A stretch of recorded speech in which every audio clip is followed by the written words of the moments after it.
águas não poderão afogar. Porque Deus uniu, não vai acabar. E aí, pessoal, tudo bem com vocês? Vamos dar continuidade às nossas aulas e hoje a gente vai falar sobre Eu Creio no Casamento. Estão todos prontos? Então peguem Bíblia, peguem papel, peguem caneta, já se preparem e a gente já se encontra, hein? Bom, gente, vamos começar a nossa lição Eu Creio no Casamento. O texto base dessa lição encontra-se em Mateus, capítulo 19, versículo 5, que diz assim: Portanto, deixará o homem pai e mãe e se unirá à sua mulher, e serão dois numa só carne? Aqui Jesus está citando um versículo que se encontra em Gênesis 2, 24, que é Adão falando: deixará o varão o seu pai e a sua mãe e apegar-se-á à sua mulher, e serão ambos uma só carne. Para continuar esse estudo, eu gostaria de analisar com vocês esse versículo. Primeiro ponto, Jesus diz assim: deixará o homem pai e mãe. Deixará o homem. Para contrair um casamento, não pode ser um menino, tem que ser um homem. Por que um homem, Laís? Um homem na questão de caráter, de saber que ele vai formar uma família, ele tem que prover para essa família mantimentos, prover amor, prover atenção, prover carinho e também proteger, certo? O casamento na Bíblia, o apóstolo Paulo compara o casamento de Cristo com a igreja. E ele diz que o cabeça da esposa é o marido, assim como Cristo, ele é o cabeça da igreja. Isso não dá o direito ao homem, ao marido, oprimir os filhos, muito menos a esposa. Ao contrário, lá em Efésios 5:25 diz assim: maridos, ame cada um a sua mulher, e assim como Cristo amou a igreja e entregou-se por ela. Ou seja, os maridos devem amar as suas esposas. Segundo ponto do versículo. Portanto, deixará o homem pai e mãe.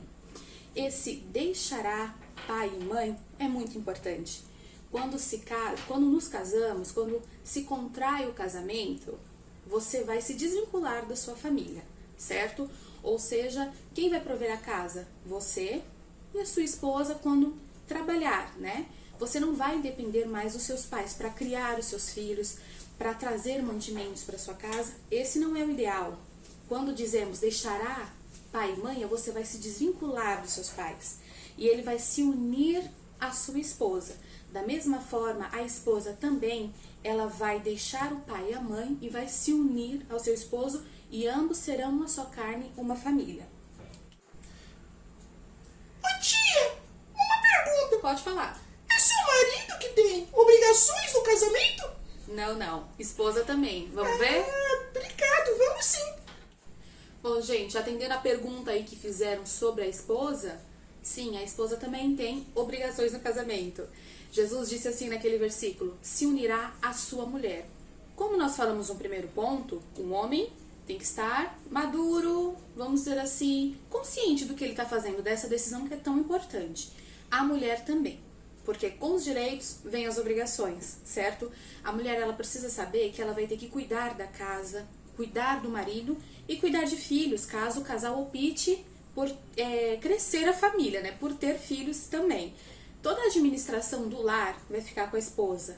A esposa, ela é a administradora do lar. Lá em Provérbios 31, que a gente diz que é um provérbio todo voltado para a mulher sábia, diz assim: levanta-se mesmo à noite para dar de comer aos da casa e distribuir as tarefas das servas. Examina uma propriedade e adquire-a. Planta uma vinha com o fruto de suas mãos. Ou seja, é uma esposa que está esperta para tudo. Ela está cuidando do seu esposo, ela está cuidando da sua casa, ela está cuidando dos seus filhos. Gente, obviamente estamos em tempos em que a mulher, ela participa, ela contribui também com o valor da casa, a receita da casa, certo? E quando a Bíblia diz sobre a mulher sábia, a mulher que administra o lar, é essa mulher que ela trabalha, e ainda que você tenha condições de contratar uma empregada, a Bíblia que já fala que a mulher sábia, ela já deixa para outras servas todas as tarefas que elas têm que fazer. E é isso. é você trabalhar sim, ajudar sim, estudar também, mas não deixe de cuidar do seu marido, não deixe de cuidar dos seus filhos, não deixe de olhar para sua casa. Ainda que você tenha condições e possa contratar uma empregada doméstica, alguém para ajudar, para cuidar, amém, glória a Deus por isso, mas não deixe nunca de olhar, de sentar, de se importar, de perguntar, como foi o seu dia? Isso é você cuidar, ainda que você não esteja na sua casa 24 horas por dia ali para acompanhar as coisas, é importante você ligar, você perguntar, você acompanhar. Isso é um cuidado também. Da mesma forma, os homens. Existem homens que optam também por trabalhar de casa. Trabalha, sim, e sempre que puder, ajude a sua esposa nas tarefas domésticas. Isso é de suma importância para um casamento e é mais uma forma de você dizer que você se importa com a pessoa, que você tem carinho pela pessoa, que você ama a pessoa. Quando você tira aquele tempinho, nem que seja só para lavar a louça ou mesmo preparar o jantar. Hoje nós estamos em dias que são diferentes. Antigamente o homem trabalhava, a mulher ficava em casa. Hoje em dia acontece muito do homem às vezes ficar em casa e a mulher ter que trabalhar, ou ambos trabalharem, né? O importante é que haja companheirismo em tudo que vocês fizerem. Beleza? Gente, continuando a análise desse versículo, Jesus diz assim: e serão ambos uma só carne. Gente, ser uma só carne não é algo que nasce de um dia para o outro. E aqui eu vou dizer para vocês uns pontos muito importantes, certo? Do que é ser uma só carne. Primeiro, ser uma só carne não é deixar de ser pessoa. Ou seja, você tem a sua individualidade, você continua sendo você. Eu casei e continuo sendo a Laís, não abandonei a Laís para trás. Nem o Felipe deixou de ser o Felipe. Não, são pessoas diferentes, todos nós somos, com maneiras de pensar diferentes. Outra coisa do ser uma só carne é não pensar igual. Não existe essa de, eu vou casar com alguém que pense igual a mim, que a gente vai se acertar. Não, não é assim. Todos nós temos pensamentos diferentes, culturas diferentes, certo? Criações diferentes. Então, você não se abandona, você não se anula. Você entra no casamento para se complementar, para completar, certo? Vamos lá, gente. Quando a Bíblia fala ambos ser uma só carne, a primeira coisa que ela diz é ser 2 em 1. 2 em 1. Assim como a gente aprendeu nas primeiras lições sobre a Trindade. Vocês lembram o que era a Trindade? 3 pessoas em uma só. Era uma triunidade. Da mesma forma, quando o Senhor Jesus deixou na sua palavra, serão 2, uma só carne, é isso. Serão 2 pessoas, assim como Deus, sendo 3 pessoas, tem o mesmo propósito. São 3 em 1. Temos também um só propósito. 2, ser uma só carne, é ter um só propósito. Da mesma forma que Deus Pai, Deus Filho, Deus Espírito Santo, são 3 pessoas distintas com o mesmo propósito. Um casal, a união de 2 pessoas deve ter um só propósito. E geralmente são pessoas completas, felizes em si mesmo, que se unem. E a partir do momento que você se une, o seu desejo é fazer o seu marido feliz, o desejo do marido, e o propósito dele é fazer a esposa feliz. Então nós temos um único propósito em 2 pessoas, certo? Mais um ponto de 2 serem uma só carne. A figura da união de Cristo com a igreja. Em Efésios 5, do 22 ao 33, o apóstolo Paulo ele traça um paralelo do casamento homem e mulher entre o casamento de Cristo com a igreja. E isso torna o casamento muito mais valioso.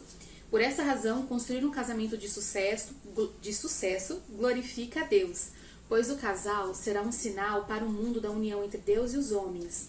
Lá em São João, nós vemos uma oração do Senhor Jesus para os discípulos e para nós, que somos seus filhos e estamos aguardando a sua volta.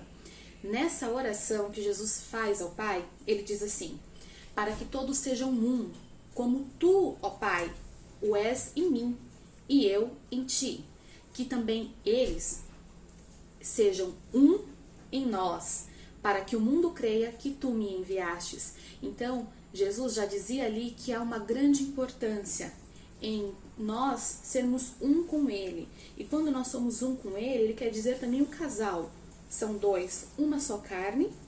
E essa uma só carne tem que servir ao Senhor Jesus e glorificá-lo em tudo, para que o mundo veja que nós também somos um com o Senhor. Pessoal, mais uma coisa. A partir do momento que você se casa, que você resolve ser uma só carne, a gente substitui o eu pelo nós. O seu egoísmo, o nosso egoísmo, o meu egoísmo fica em estado de coma. Porque agora não é mais o meu dinheiro, não é mais a minha felicidade, não é mais os meus objetivos, mas é o nosso dinheiro, são os nossos objetivos, são os nossos filhos, os nossos projetos, os nossos sonhos, as nossas dívidas. É nosso, tudo nosso. Da mesma forma que você vai compartilhar a vida. Então, procure alguém, os que estão noivos, namorando, amém? Já se preparem, já busquem todo esse conceito para poderem se casar. Aos que estão procurando, fiquem atentos, porque você precisa ter ao seu lado alguém para você compartilhar os bons momentos, os maus, compartilhar alegrias, tristezas. Você vai conhecer a pessoa, conhecer os sonhos dela, os objetivos, os desafios, o que deixa a pessoa triste, quais são suas falhas. Enfim, é você mergulhar no outro e vice-versa. É um companheirismo, um casamento nada mais é do que isso. Vamos lá, gente, dando continuidade à nossa lição. Como vocês viram, nós estudamos o texto base, tá certo? Agora eu vou passar pelos tópicos só citando os pontos principais, ok? Primeiro ponto, o casamento heterossexual. O Senhor, Ele abençoou o homem, Ele criou macho e fêmea e abençoou para que eles multiplicassem, certo? Então, dali a gente já vê a bênção do Senhor para o casamento heterossexual. O casamento foi instituído por Deus para ser homem e mulher. E Jesus diz assim lá em Mateus 19, que foi onde a gente leu e Jesus fez a pergunta aos fariseus, certo? Jesus disse assim, nos versículos anteriores: Não tendes lido que no princípio o Criador os fez macho e fêmea e disse: Portanto, deixará o homem pai e mãe e se unirá à sua mulher, e serão dois numa só carne? Ou seja, a Bíblia ela não aprova o casamento homossexual, somente o casamento heterossexual e o monogâmico. O que é isso, Laís? Uma só mulher. Desculpa, meus dedos aqui estão descontrolados hoje. Uma só mulher. Deus, ele criou Adão e Eva e não fez mais outras mulheres para Adão, certo? Ali o Senhor já estava nos dando um exemplo do casamento que ele aprova, do casamento que ele abençoa. Ele criou Adão e Eva e disse para eles frutificarem, para eles formarem uma família. Essa é a bênção do Senhor para o casamento. Aí vocês até podem me perguntar, mas Laís, na Bíblia, principalmente no Antigo Testamento, tinha um monte de homem, vários patriarcas da fé que tiveram mais de uma mulher. Então, isso foi um erro do homem. E se nós analisarmos as histórias desses homens, Abraão, temos Jacó, né? Eles, quando se casaram com mais de uma mulher, isso não deu muito certo, trouxe muitas complicações. Nós vemos até na história de Samuel, a mãe dele era Ana, e o seu esposo, que era Eucana, tinha uma outra esposa que era Penina. Então dali a gente já via também que haviam brigas entre as mulheres. Não era bom, nunca foi bom que o homem tivesse mais de uma mulher. Da mesma forma, e é óbvio, né? A mulher também não pode ter mais de um homem. O casamento que Deus abençoa é o casamento heterossexual e monogâmico. Um homem e uma mulher.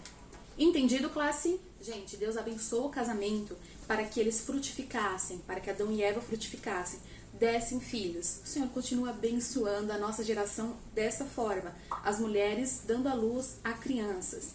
Filhos são herança do Senhor, são bênção, com certeza. E vem para trazer uma grande alegria ao casamento. Mas aqui fica uma dica.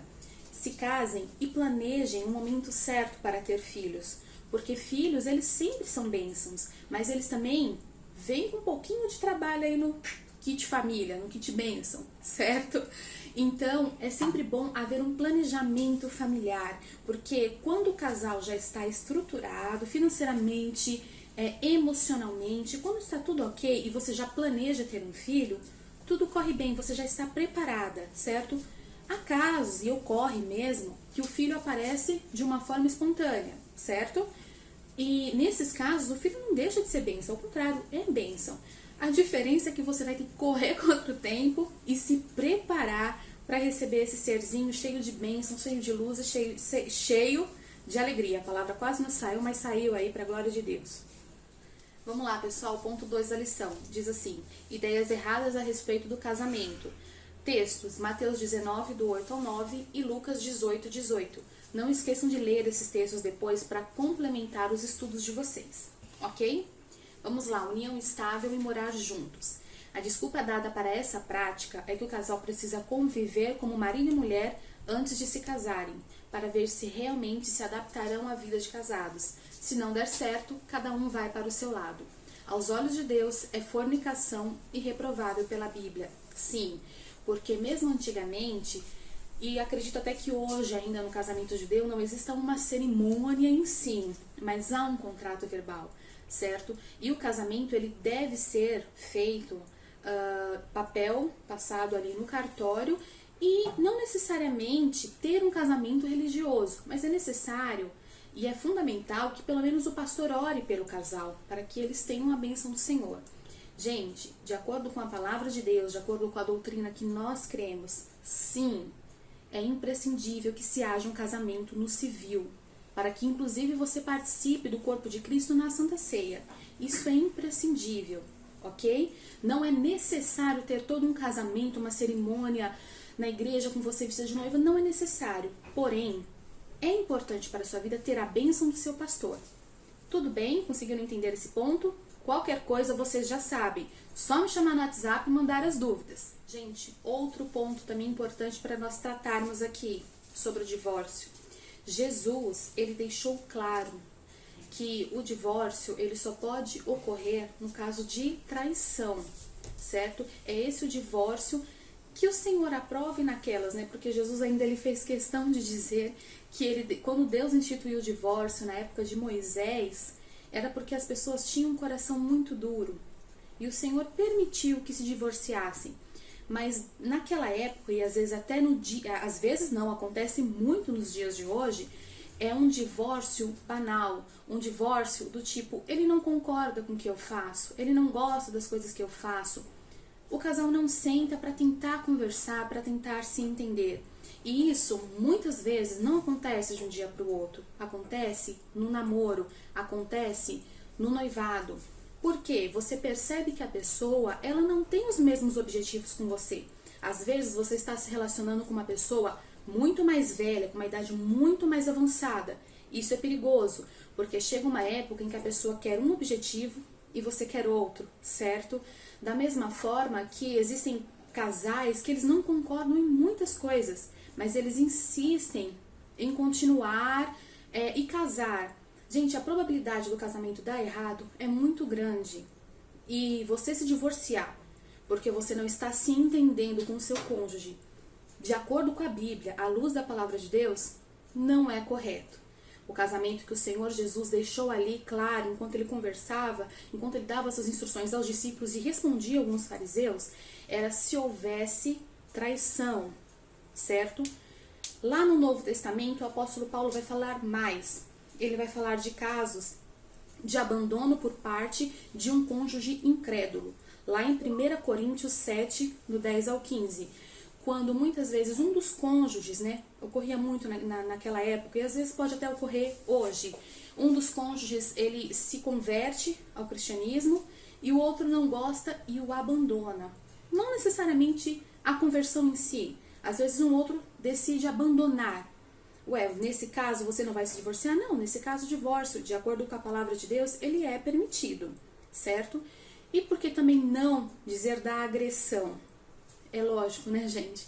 A agressão não deixa também de ser um abandono do casamento, porque todas aquelas juras de amor que você fez diante de testemunhas, diante de Deus, de que você cuidaria, de que você amaria, de que você estaria ao lado da pessoa, elas são quebradas a partir do momento em que a agressão verbal, em que a agressão física, você está abandonando o amor, você está quebrando aquela corrente, aquele pacto que você fez com uma pessoa. Certo? E eu gostaria até de, nesse caso, citar alguns versículos também que diz assim: Colossenses 3,19. Maridos, ame cada um a sua mulher e não a tratem com amargura, certo? Até a Bíblia fala muito de maridos e eu até falando para vocês, digo sobre maridos porque a maior parte da violência hoje que nós encontramos no casamento é de maridos contra mulheres. Por isso, maridos, não esqueçam que a ordenança do Senhor para vocês é ame as suas esposas, assim como Cristo amou a igreja e se entregou por ela. O último versículo que nesse tema de agressão eu gostaria de compartilhar com vocês. 1 Pedro 3,7. Do mesmo modo, vocês, maridos, sejam sábios no convívio com suas mulheres e tratem-nas com honra, como parte mais frágil e coerdeiras do dom da graça da vida, de forma que não sejam interrompidas as suas orações. Gente, para finalizar aqui a nossa lição, ponto 3 diz assim: Deus se importa com quem você casará. Texto base para esse título: Gênesis 24, do 1 ao 67 e Juízes 14, do 1 ao 20. Busque a Deus em oração, tenha uma vida produtiva e seja uma pessoa realizada. Vocês que estão solteiros, esperando em Deus a pessoa certa, não se esqueçam de buscar a Deus continuamente, não se esqueçam de ouvir os conselhos que as pessoas dão nessa parte de relacionamentos, isso é muito importante. Seja uma pessoa, tenha uma vida produtiva, seja uma pessoa casta. Lembra que a gente aprendeu sobre castidade na última lição? Uma pessoa pura, uma pessoa que não dá vazão a pensamentos que não são necessários no momento.